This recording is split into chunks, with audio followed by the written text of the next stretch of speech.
काशी तमिल संगमम का चौथा जत्था आज प्रयागराज पहुंचेगा, जहां वीआईपी घाट पर उनका भव्य स्वागत किया जाएगा। प्रयागराज जिला प्रशासन के मार्गदर्शन में दल के सदस्य संगम स्नान, बोटिंग, लेटे हुए हनुमान जी के दर्शन, श्री आदि शंकर विमान मंडपम मंदिर और स्वामी नारायण मंदिर में पूजा अर्चना करेंगे, जिसके बाद जत्था अयोध्या के लिए रवाना होगा। वहीं काशी तमिल संगमम के चौथे संस्करण के तहत इस बार आयोजित की जा रही विशेष कार रैली आज वाराणसी पहुंचेगी।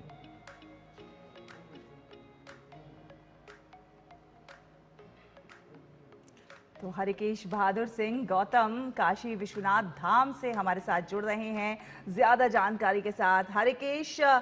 काशी तमिल संगमम विरासत का एक ऐसा संगम, एक भारत श्रेष्ठ भारत की वानगी प्रस्तुत करता हुआ, जहां पर दो संस्कृतियों का मिलन हो रहा है, दो भाषाओं का मिलन हो रहा है। क्या कुछ है आज के कार्यक्रम?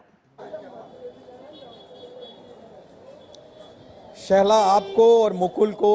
यहाँ से काशी वड़क्कम काशी, चूंकि मैं काशी विश्वनाथ मंदिर धाम पे हूँ और अभी थोड़ी देर में जो समूह आया हुआ है वो यहाँ पर आएगा बाबा के दर्शन के लिए। इस बार एक विशेष व्यवस्था की गई है कि क्रूज के माध्यम से उनको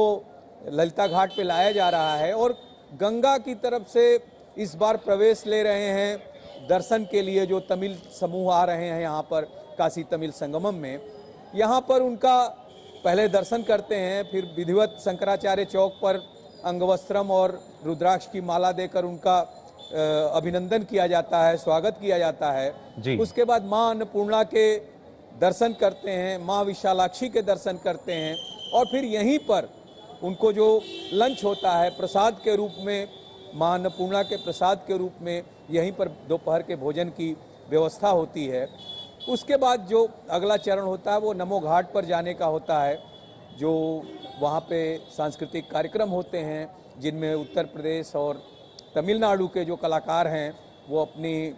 प्रस्तुति देते हैं, अपना जो उनकी रचनाएं हैं उनका प्रदर्शन करते हैं लोगों के सामने। और ढेर सारे स्टॉल लगे हुए हैं जिनमें भारत सरकार के कई मंत्रालयों के स्टॉल लगे हैं। एक तो मंत्रालय का जो लगा हुआ है स्टॉल, उसमें तमिल सिखाने के लिए विशेष व्यवस्था की गई है, जिसमें वर्णमाला के बारे में जानकारी दी जा रही है,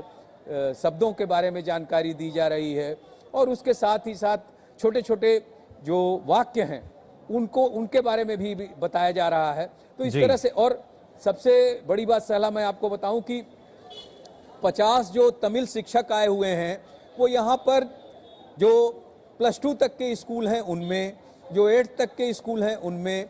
चाहे वो सरकारी स्कूल हों, चाहे प्राइवेट स्कूल हों, चाहे कॉन्वेंट स्कूल हों, सब में वो तमिल का जो प्रारंभिक ज्ञान है वो बच्चों को दे रहे हैं, बता रहे हैं। और कई स्कूलों में हम लोगों का भी जाना हुआ जिनमें बच्चे बहुत उत्साहित हैं, वो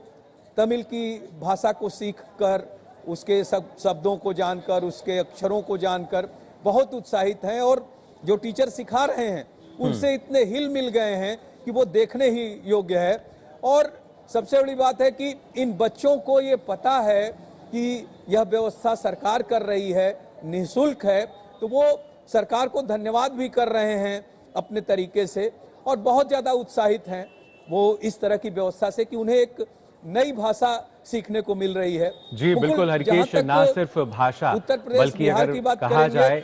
उत्तर दक्षिण की अलग अलग संस्कृति और कैसे उसमें एकता भी जो है वो भी नजर आती है, उसका एक अनूठा मिलाप यहाँ इस दौरान नजर आता है। फिलहाल बहुत बहुत शुक्रिया आपका हमारे साथ जुड़ने के लिए।